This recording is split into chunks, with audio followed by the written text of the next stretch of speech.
Hello guys, ജീത്ത് എവറിയുടെ മറ്റൊരു പുതിയ വീഡിയോയിലേക്ക് നിങ്ങൾക്ക് എല്ലാവർക്കും സ്വാഗതം.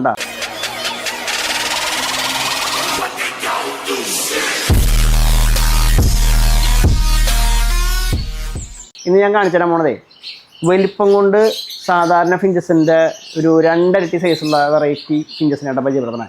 നമ്മൾ മുമ്പ് പലപ്പോഴും ഈ ബേഡിനെ കാണിച്ചിട്ടുണ്ടെങ്കിലും ഇത്ര അധികം എണ്ണം നമ്മൾ കാണിച്ചിട്ടുണ്ടാവില്ല. കാരണം അതുകൊണ്ടാണ് ഇന്നത്തെ വീഡിയോയിൽ അത് കണ്ടന്റ് ആക്കാൻ കാരണം കേട്ടോ. അത്രയും സൈസുള്ള ബേഡാണ്. ഒരു ഏവിയറിയിൽ ഇട്ട് കഴിഞ്ഞാൽ കാണും നന്നായിട്ട്. ഫിഞ്ചസുകളുടെ ഒരു ഏവിയറിയിൽ വലിയൊരു സൈസുള്ളൊരു കിളി. അത് വാലിന് നീളം കൊണ്ടൊന്നല്ല, ശരീര സൈസ് കൊണ്ട് തന്നെയാണ്. നല്ല ഭാരമുള്ള കിളി. ഏകദേശം ഒരു 17-18 ഗ്രാമോളം തൂക്കം വരെ ഉണ്ടാവുന്ന ഒരു ചെറിയ മിനിയേച്ചർ കോഴിക്കുട്ടി എന്നാണ് ഞാൻ പറയാം. അത്രയും സൈസുള്ള ഫിഞ്ചസ് ഞാൻ ഇന്ന് പരിചയപ്പെടുത്താൻ പോണേ. കണ്ടാലോ ഏതാണ്? കമോൺ. ഈ കാണുന്ന ഫിഞ്ചസ് ആട്ടോ നമ്മുടെ ഡയമണ്ട് ഫയർ ടൈൽ. അതിൽ സിൽവർ കളർ എന്ന് പറഞ്ഞ മ്യൂട്ടേഷൻ ഉണ്ട്. അതിൽ ഗ്രേ, ഫോൺ, സിൽവർ, അങ്ങനെ 3 കളറുകളാണ് കൂടുതലും കോമൺ ആയിട്ട് വരിക. അതിൽ ഗ്രേയും സിൽവറാണ് ഏറ്റവും കൂടുതൽ നമ്മുടെ നാട്ടിൽ കാണുന്നത്. ഫോണുകൾക്ക് വളരെ റയറായിട്ട് മാത്രമേ കാണാറുള്ളൂ. അതിൽ സിൽവർ എന്ന് പറഞ്ഞ ഒരു വെറൈറ്റി തന്നെ ഏകദേശം ഒരു 7-8ഓളം പീസുകൾ നമ്മുടെ കയ്യിൽ ഇപ്പോൾ ഉണ്ട്. ഏകദേശം 4 പേരോളം നമ്മുടെ കയ്യിൽ ഇപ്പോൾ നിലവിലുണ്ട്. ആ ഒരു സിൽവർ ഡയമണ്ട് ഫർട്ടൈൽ അല്ലെങ്കിൽ ഡയമണ്ട് ഫർട്ടൈൽ എന്ന കാറ്റഗറിയിൽ സിൽവർ എന്ന് പറഞ്ഞൊരു വെറൈറ്റിയാണ് ഏറ്റവും സൈസ് ഉള്ളത്. ഭയങ്കര സൈസാണ് കേട്ടോ. ഒരു ഏകദേശം 16-17 ഗ്രാം തൂക്കം വരുന്ന വലിയ കിളികളാണ്. ഈ സിൽവർ ഡയമണ്ട് ഫർട്ടൈൽ എന്ന കാറ്റഗറി പെടുന്ന ബേഡിൽ 2 കളറുകളാണ് വരുന്നത്. അതായത് അവരുടെ കൊക്കിൻ്റെ കളർ, ബീക്കില്ലേ, അതിൻ്റെ കളർ വ്യത്യാസം, അതുപോലെ തന്നെ ടെയിൽ മാർക്കിൻ്റെ വ്യത്യാസം. ഈ 2 വ്യത്യാസങ്ങൾ ആ ബേഡിൻ്റെ ബോഡിയിലുണ്ടാവും കളറിൽ. അതായത് ഓറഞ്ച് ഷെയ്ഡും ഉണ്ട്, റെഡും ഉണ്ട്. അത് റെഡ് ടൈൽ തന്നെ ഓറഞ്ച് ടൈൽ അങ്ങനെയാണ് പറയുക. അതുപോലെ റെഡ് ബേക്ക് ആണെങ്കിൽ ഓറഞ്ച് ബേക്ക്. ഇതിനെ പലപ്പോഴും നമ്മളാൾക്കാർ തെറ്റിദ്ധരിക്കപ്പെടാറുണ്ട്. എന്താ പറയുക, മെയിൽ ബേഡുകൾ റെഡ് ബേക്കും ഫീമെയിൽ ബേഡുകൾ ഓറഞ്ച് ബേക്കും എന്ന് പറഞ്ഞിട്ടൊരു തെറ്റിദ്ധാരണ പരത്തിയിട്ട് പെയറാക്കിയിട്ട് കൊടുക്കുന്ന പരിപാടിയുണ്ട്. സംഭവം അങ്ങനെയല്ല. ഇവരുടെ മെയിലും ഫീമെയിലും ഓറഞ്ച് ബേക്കും റെഡ് ബേക്കും വരാറുണ്ട്. ഇവരെ വിഷ്വലി തിരിച്ചറിയാനേക്കാൾ എളുപ്പത്തിൽ നമുക്ക് DNA ആണ് ഏറ്റവും സൗകര്യം. കാരണം വിഷ്വലിയിൽ മനസ്സിലാക്കാൻ പറ്റാതെയല്ല, അത് എക്സ്പീരിയൻസ് ആയിട്ടുള്ള ആൾക്കാർക്ക് തന്നെ കണ്ടാൽ മനസ്സിലാക്കാൻ പറ്റും. ഒരു കൂട്ടം ബേഡ് കിടക്കുന്ന കൂട്ടത്തിൽ നമുക്ക് മെയിൽ ഫീമെയിൽ ഐഡൻറ്റിഫിക്കേഷൻ പറ്റും. അഡൾട്ടായിട്ടുണ്ടെങ്കിൽ. കുട്ടികളാണെന്നുണ്ടെങ്കിൽ എളുപ്പമല്ല. അപ്പോൾ ചെറിയ ചെറിയ മൈന്യൂട്ടായിട്ടുള്ള മാർക്കിംഗ് വ്യത്യാസം മാത്രമാണ് ഈ ബേഡുകൾക്കുള്ളൂ മെയിൽ ഫീമെയിൽ അറിയാനായിട്ട്. അപ്പോൾ ഏറ്റവും എളുപ്പം നമുക്ക് DNA ചെയ്തിട്ട് കൊടുക്കുകയാണ് അല്ലെങ്കിൽ എടുക്കുകയാണ് നമുക്ക് ഏറ്റവും എളുപ്പമുള്ള പരിപാടി. അപ്പോൾ ഇതിൽ ഓറഞ്ചിനെയും റെഡിനെയും ഞാൻ കൃത്യമായിട്ട് നിങ്ങൾക്ക് കാണിച്ചു തരാം. അതിൻ്റെ ആ ഒരു കളർ ഡിഫറൻസ് എന്താണെന്നുള്ളത്, അതുപോലെ മെയിൽ ഫീമെയിലിൻ്റെയും മാറ്റങ്ങൾ എന്താണെന്നുള്ളത് അത് നമുക്ക് വിഷ്വലി കാണിച്ചു തരാൻ പറ്റും കേട്ടോ. അതിൽ ആ ടൈൽ മാർക്കിംഗ് വെച്ച് നമുക്ക് മനസ്സിലാക്കാൻ പറ്റും. അപ്പോൾ ഇതിൽ കുറേ തെറ്റിദ്ധരിക്കപ്പെട്ട് കുറേ പേര് പാവങ്ങളിൽ ഉള്ളിൽ പെട്ടിട്ടുണ്ട്. ഈ ബേഡുകളുടെ കൃത്യമായിട്ടുള്ള ജെൻഡർ ഐഡൻറ്റിഫിക്കേഷൻ ഇല്ലാതെ 2 മെയിലിനെയും 2 ഫീമെയിലിനെയും വാങ്ങിയിട്ടുള്ള ആൾക്കാർ ഒരുപാട് പേരുണ്ട്. ഇത് ബ്രീഡാവില്ല എന്നുള്ളത് പരാതി, പരസ്പരം ഫൈറ്റ് ചെയ്യുന്നു എന്നുള്ള പരാതിയൊക്കെ ഒരുപാട് വരാറുണ്ട് കേട്ടോ. അപ്പോൾ അതിനൊരു പരിഹാരമാണ് ഇതിൻ്റെ മെയിൽ ഫീമെയിൽ ഡിഫറൻസ് നമുക്ക് വിഷ്വലി അറിയാൻ പറ്റുന്നത്. പരമാവധി അങ്ങനെ നമ്മളിങ്ങനെ ബേഡ് വാങ്ങുമ്പോൾ DNA അടിച്ച് നോക്കുക. DNA അടിച്ച് കൺഫേം ആക്കാൻ നോക്കുക. ചിലപ്പോൾ DNAയിലും മിസ്സിങ് വരാൻ ഇല്ല. പക്ഷേ എന്നാലും ഒരു 90% അത് സാറ്റിസ്ഫൈഡ് ആണ് അങ്ങനത്തെ DNA ടെസ്റ്റ് എന്ന് പറയുമ്പോൾ. അപ്പോൾ നമുക്ക് പിടിച്ചേക്കാലോ. ഇപ്പോൾ ഇതൊരു സിൽവർ ഡയമണ്ടിൻ്റെ മെയിലാട്ടോ ഞാൻ പിടിച്ചിട്ടുള്ളത്. അതിൽ റെഡാണ് കേട്ടോ. റെഡ് കണ്ടോ, നല്ല ചുവന്ന കൊക്കുള്ള, ഡാർക്ക് കൊക്കുള്ള, അതുപോലെ തന്നെ റമ്പ് കളർ ഉണ്ടല്ലേ, നല്ല ബ്രൈറ്റ് റെഡായിട്ടുള്ള ബേഡാട്ടോ. ഇത് മെയിൽ ബേഡാണേ. കണ്ടല്ലേ, നല്ല ഹെവി സൈസായി ബേഡ്. അതൊരു ഉള്ളം കയ്യിൽ പിടിക്കാനുള്ള ബേഡ് ഉണ്ട്. അതാണ് എൻ്റെ ഏറ്റവും പ്രത്യേകത. നല്ല ഏവറിയിലൊക്കെ ഇട്ട് കഴിഞ്ഞാൽ, വലിയ ഏവറിയിൽ ഇട്ട് കഴിഞ്ഞാൽ കാണാനുള്ള ബേഡ് ഉണ്ട്. ഫിഞ്ചസുകൾ ചെറിയ ബേഡായതുകൊണ്ട് പൊതുവേ നമുക്ക് കാണാൻ കിട്ടില്ല എന്നുള്ളതാണ് ഇതിൻ്റെ വലിയൊരു പ്രശ്നം. ഇനി ഇതിൻ്റെ ഒരു ഫീമെയിലിനെ പിടിക്കാട്ടോ. അത് ഫീമെയിലിൻ്റെ വ്യത്യാസം തിരിച്ചറിയാന്നുള്ളത് നോക്കാം നമുക്ക് പരമാവധി വീഡിയോയിൽ.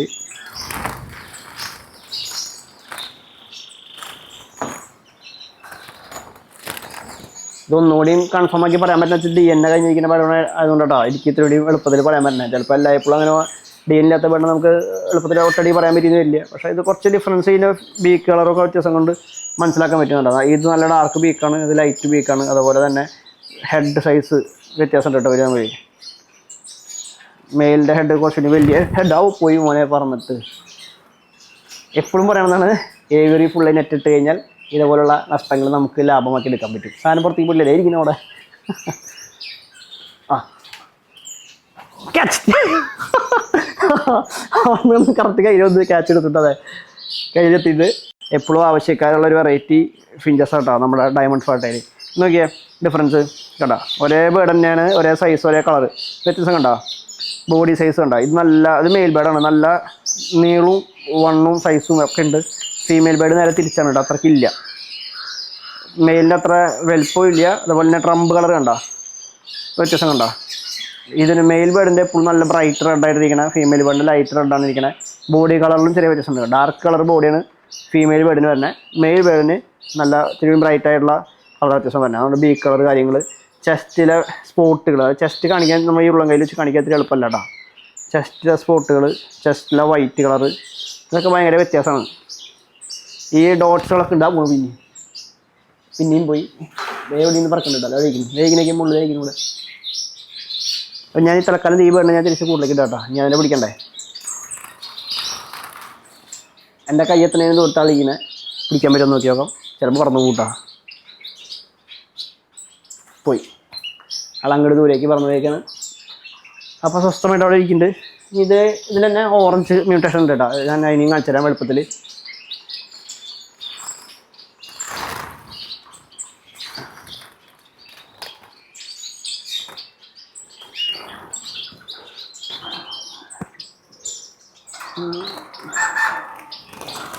ഒരെണ്ണം താഴേക്ക് മാറ്റിയിട്ടുണ്ടായിരുന്നു കേട്ടോ.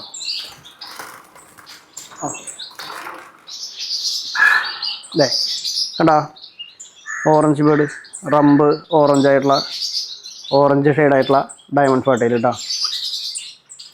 ഇത് നല്ല ബ്രൈറ്റ് റെഡ് ആയിട്ടുള്ള ഓറഞ്ച് ആയിട്ടുള്ളത് മെയിലാണ്, ഇത് ഫീമെയിലാണ് കേട്ടോ.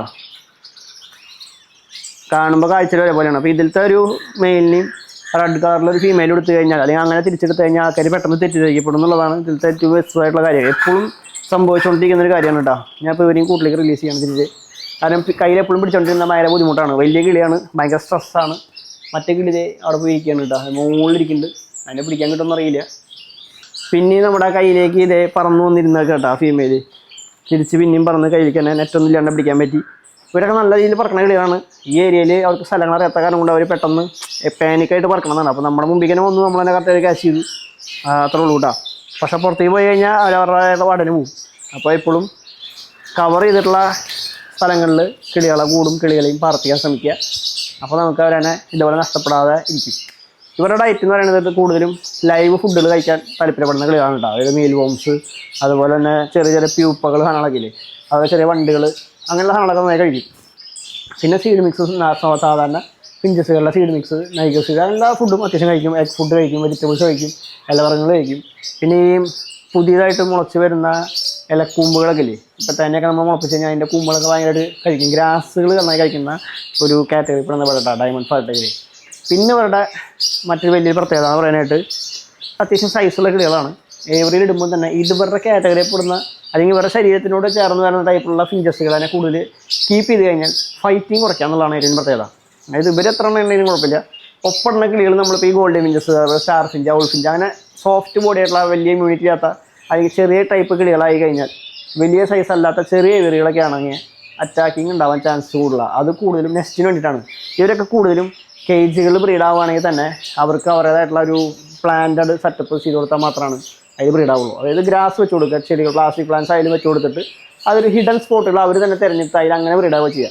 നമ്മൾ ബോക്സുകൾ കൈകൾ വെച്ച് കൊടുത്തു കഴിഞ്ഞാൽ അതിൽ ബ്രീഡാവാകില്ല. പക്ഷേ അതിനേക്കാൾ ഈസി ആയിട്ടും നല്ല റിസൾട്ട് ഉണ്ടാവുന്നത് ഇതുപോലെ പ്ലാന്റ്സ് കാര്യങ്ങൾ വെച്ച് കൊടുത്തിട്ട് അതിനുള്ളിൽ വേണമെങ്കിൽ ഹിഡൻ ബോക്സ് വേണമെങ്കിൽ വെച്ച് കൊടുക്കാം കേട്ടോ.